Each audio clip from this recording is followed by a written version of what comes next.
We're here today doing the shag haircut. There's so many different ways to do the shag, and this is going to be versatile enough to where I can kind of show you how to get those different looks just by tweaking a few of the techniques within the haircut. Anyone and everyone that's kind of like dabbling in the shag and wants to wear the shag can wear a version of this, because you can cut it longer, and also it's not cut so short here that it like really hugs the head and then is really wispy. It's actually something that still maintains length through here, which is really nice. And it also has a few square shapes within the mix. This is something I really don't want to breeze over, because so much of this haircut is where it organically falls. So I'm gonna make this her new center, because that just feels a little bit more natural for where these front hairs want to fall. So I want to be kind of respectful of that. So the whole haircut is getting based on this fringe, how short you take it, how long you take it, how thick you take it, and all of those good things. So to the side, forward, letting it kind of move a little bit more freely, and then I'm pushing that hair up, and where it breaks away closest to where you want to take that fringe is going to be your sectioning. So that is just a super amazing way to find a fringe, because the thing is you're really wanting this to be as wash and wear as it can possibly be. And so you have the shaggy bang, and then it kind of extends down around the face, and even some pieces that fall a little shorter through here. So now that you have those two pieces, we can get into kind of the meat sectioning of the haircut. So where you start on a haircut really depends on sometimes I start with the area of just most emphasis first, or what is setting the tone for the rest of the look. So I've got my YS part comb here. Now what I'm looking for is how much of these little fun detail fringy pieces, the shortest bits that you see in between her eyes and in the center. Now I'm gonna turn her to the side for you guys, so you can really see the angle that I'm holding the hair, the angle that I'm holding the scissors, and the motion that I do with the scissors. Put my comb way up high so it's nice and out of my way, with the with this back part of my shears right here. And I'm cutting it up at a 45-degree angle, meaning it's actually like graduated from shorter on the underneath to slightly longer on top. So you can always check your cutting angle, right, with the negative effect of the hair that you cut. Those shorter hairs underneath, you know what I mean, are like those nice little details that you want to see with these longer pieces here, right? Here I don't want to go too short in her fringe, because I think that this is going to be a little bit more of what you guys are going to get in the salon, where you want to actually take into consideration where that bang bounces up to. Here is just a feather razor, and it just creates a little softer of an edge because it has more drag, whereas this one is like you have to really finesse the blade to get exactly what you want. And as I work up the head further back in the fringe, I'm going to start making it bigger, wider strokes to loosen up even more of that weight. And I really suggest taking your time on the fringe, because I feel like when you get that right, the rest of the haircut comes pretty easily, once you get, it's almost like in the shag, the details are more important than the rest of the haircut, if not exactly the same amount of importance as the rest of the haircut is these details. You just let those hairs fall away, and that's how you can really finesse a section into shape. And that just, it's like adds these little like longer feathery details that are so pretty once they start curling themselves.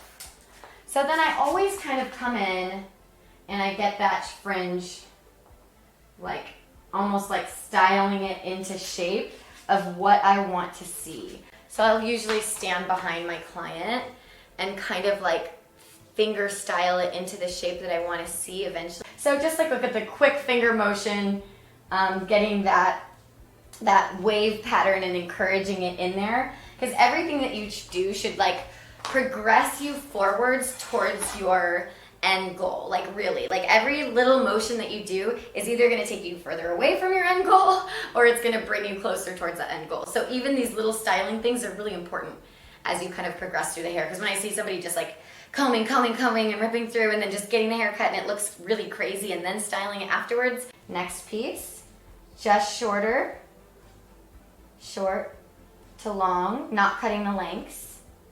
And then shorter than that, going back up, shorter than that, towards you, cutting towards you, establishing that length through at her jaw.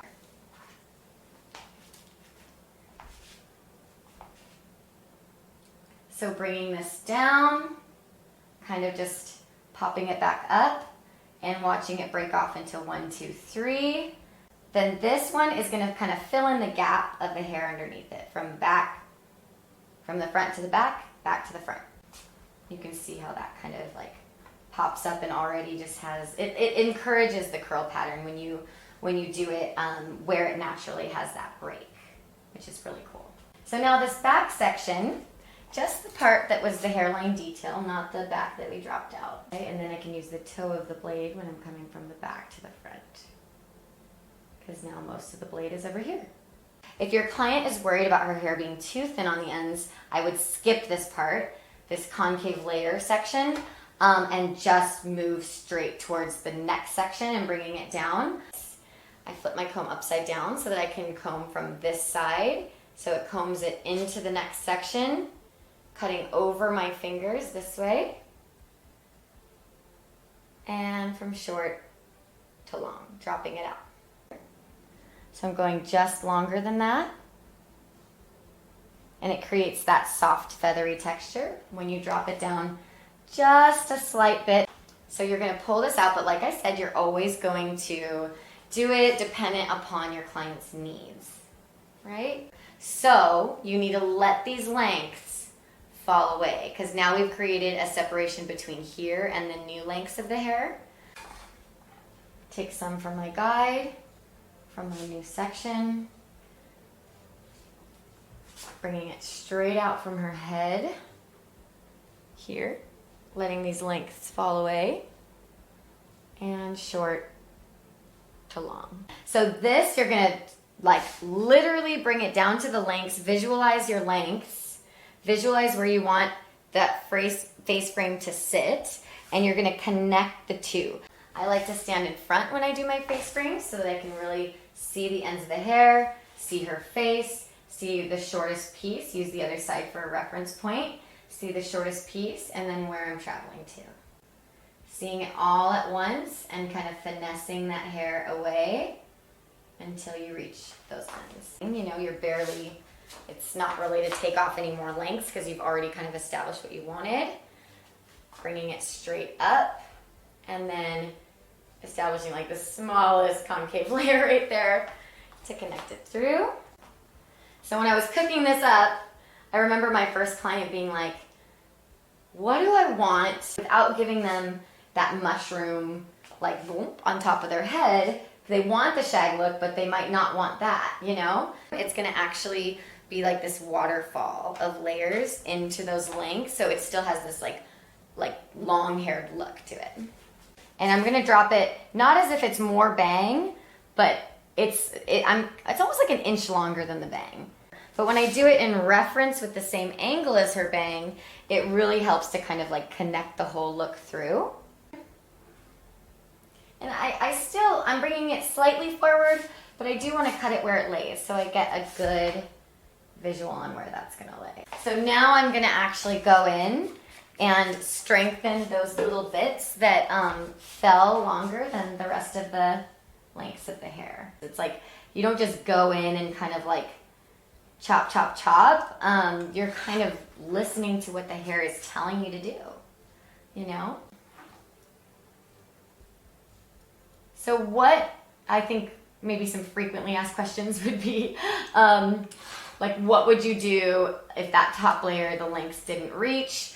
And basically you're still gonna cut it to where you're not making that mushroom on top of their head and the lengths kind of drop out and they fall down, but they'll fall down somewhere around here, and that's okay.